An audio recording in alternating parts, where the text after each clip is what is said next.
سڵاوتان لەبێت بینەرانی زاری کرمانجی ئەم کاتتان باش خۆشحاڵین لە پرۆگرامی زاری کاندید لە خزمەتی ئێوەی بەڕێز و خۆشەویستی. دوای ئەوەی بانگەشەی هەڵبژاردننی پەرلەمانی کوردستان لە هەرێمی کوردستان دەستی پێکرد، حیزب و لایەنە سیاسیەکان و بەربژێرە سەربەخۆکان کەوتونە تا بانگەشە و چێبەرچێکردن بۆ بەدەستهێنانی کورسی پەرلەمانی کوردستان. ئەم هەڵبژاردنە بەلای حیزب و لایەنە سیاسیەکان جیاوازتر ئەبێ لە چاو هەڵبژاردنەکانی تر. بۆیە لە ئێستادا هەمویان هەوڵ و توانای خۆیان نەخەنەگەر بۆ ئەوەی زۆرترین کورسی پەرلەمانی کۆبکەنەوە. لیستی ١٩٠ کە لیستی پارتی دموکراتی کوردستانە یەکێکە لەو لیستانەی کە زۆرترین بەربژێری خۆی ئامادە کردووە لە ئێستادا بانگاشە ئەکەن بۆ ئەوەی کورسی پەرلەمانی بەدەست بهێنن. من یەکێک لە بەربژێرەکانم لەگەڵە بێ لە زاری خۆیەوە خۆی ئەناسێنێت و دواتر چەند پرسیارێکی لێ ئەکەی. ئەم کاتتان باش. من هاوار محەممەد یوسف کاندیدی ژمارە 64 لە لیستی پارتی دموکراتی کوردستان ژمارە 190. من لە شارۆچکەی دیانە لەدایک بووم لە ساڵی 1970 لە دوای ڕاپەڕینەوە ئێمە لە ڕیزەکانی یەکێتی قوتابیان و لاوانی دموکراتی کوردستان دەستمان بە کاروباری سیاسی کرد و هەروها کاروباری زۆرمان ئەنجامدا لە خزمەت توێژی قوتابیان و لاوان تا گەیشتە ئەوەی کە لە ساڵی 2004 تا ساڵی 2009 من بە حکمی ئەوەی کە لە کۆنگرەی یەکێتی لاوانی دموکراتی کوردستان بە ئەندامی سەرکردایەتی یەکێتی لاوانی دموکراتی کوردستان هەڵبژاردرام بوومە بەرپرسی لقی سۆرانی یەکێتی لاوانی دموکراتی کوردستان. لە دوای ئەو تەواوبوونی ئەو وێزگەیە لە ساڵی 2009 دووبارە کۆنگرەی یەکێتی لاوانی دموکراتی کوردستان کۆنگرەی شەشەم ئەنجامدرا لە شاری هەولێر لە کۆی تەواوی ئەو کاندیدانەی کە لەوێ بۆ ئەندامی سەرکردایەتی یەکێتی لاوان کاندید بوون. من دەنجی یەکەم بەدەست هێنا و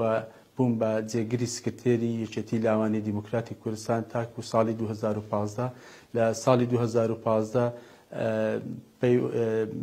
بۆ پێی کە من ماستەرم لە بواری نەزاهەی ئینتیخابی هەبوو لە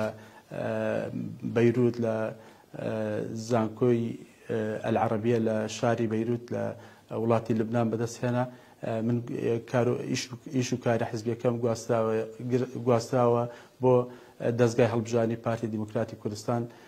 لەو کاتە لە یەک کاتدا من لە دەستگای هەڵبژاردننی پارتی دموکراتی کوردستان وتەبێژی دەستگای هەڵبژاردننی پارتی بووم و هەروها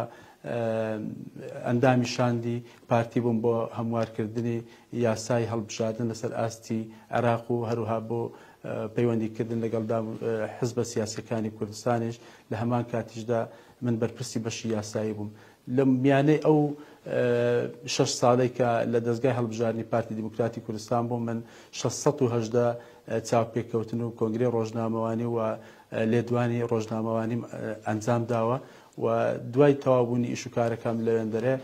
لە ساڵی 2018 کاتێک کە وەکو لێکەوتەکانی دوای ڕیفراندۆم سکاڵا لەسەر پارتی دموکراتی کوردستان و هەروها لەسەر کوردستان و لەسەر کارکتەرەکانی ڕیفراندۆم لە هەرێمی کوردستان لەلایەن دادگاکانی عێراق و لەلایەن هەیئەی ئیدعای عامی عێراقی تۆمار کرا. بە شانازیەوە دەڵێم کە لەلایەن جەنابی سەرۆک بارزانیەوە من وەکو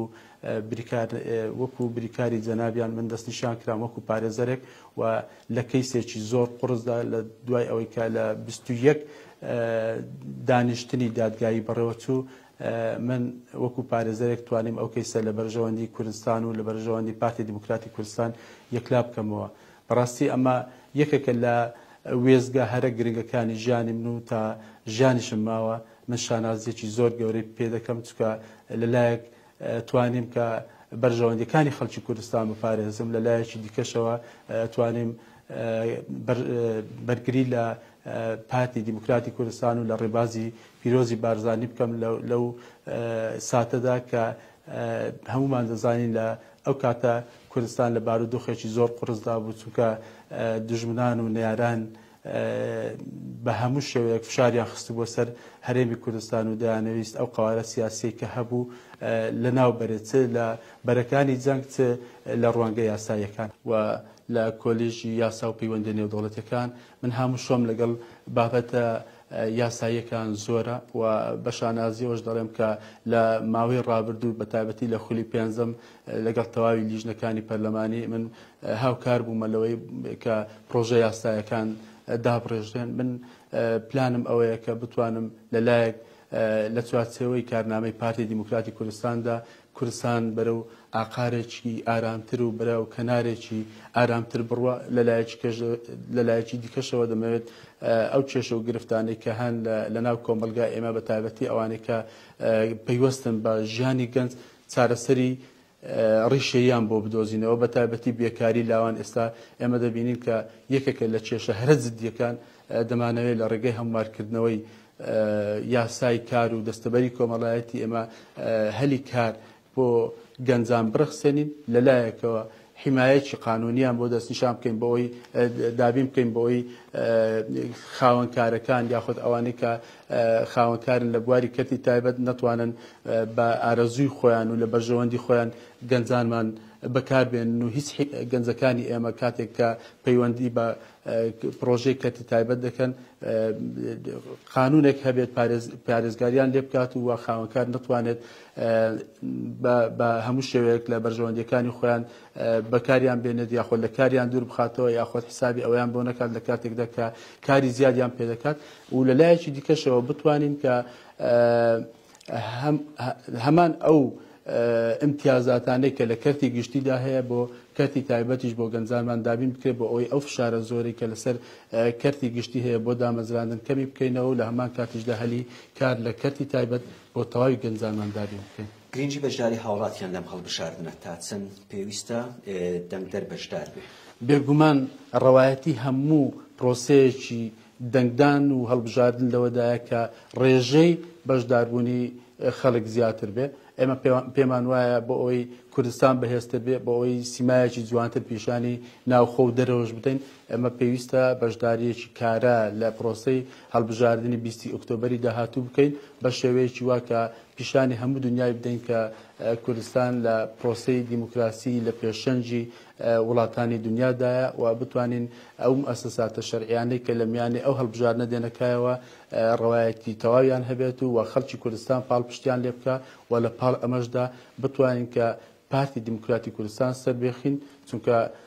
سەرکەوتنی پارتی واتە سەرکەوتنی کوردستان و بەهێزترکردنی کوردستانە کە ژمارەی 1990. مامۆستا هاوار، کۆمەڵێک حیزبولایەنی سیاسی یانەوێ هەڵبژاردنیش خولی شەشەمی پەرلەمان چێ بڕچیانە بۆ بەدەستهێنانی کورسی پەرلەمانی پارتی وەک هێزی یەکەم لە هەڵبژاردنەکانی ڕابردوو. ئێوێ لەم هەڵبژاردنەش هەر هێزی یەکەم بێ و بۆچیش تۆ لەسەر لیستی پارتی خۆت کاندید کرد؟ بێگومان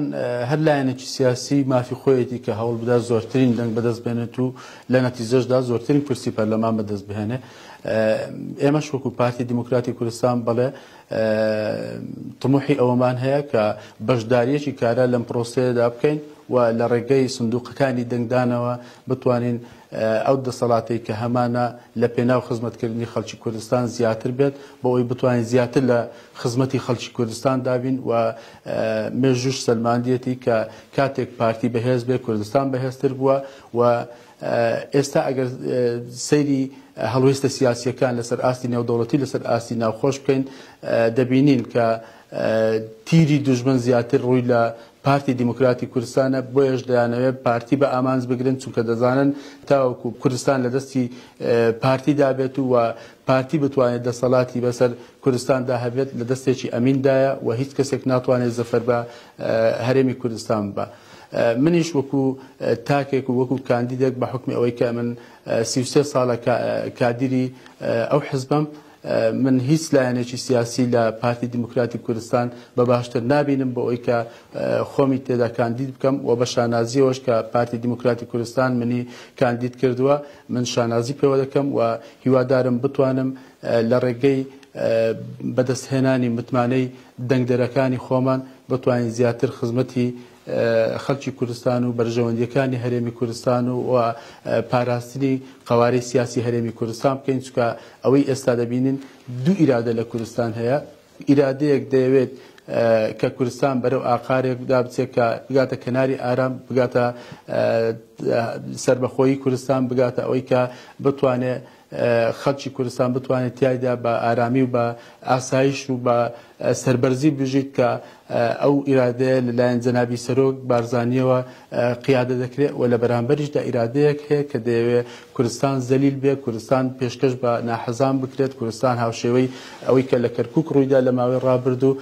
پێشکەش بە نێران و دژمنانی کوردستان بکرێت و بە بەرامبەر هیچ شتێک. مامۆستا هاوار ئەو پرسیارم بە کورتی وەڵام دەیتەوە، ژمارە بۆ کاندید دەور دەبینێ و ژمارەکەی خۆشت بەدڵە؟ بێگومان پێم وایە کاندید خۆی دەتوانێت خۆی ئیسپات بکات لەوەی کە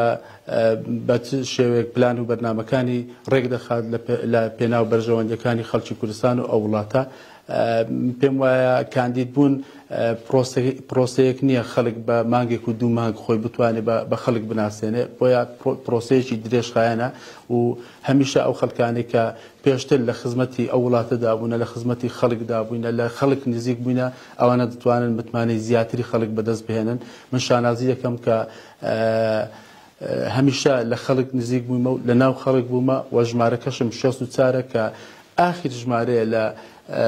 لیستی پارتی دیموکراتی کوردستان و دەکەوێتە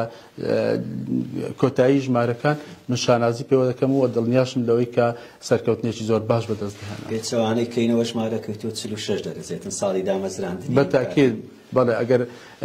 ژمارەکە بۆی لە ذهنی دەنگدەردا بمێنێتەوە، ئەگەر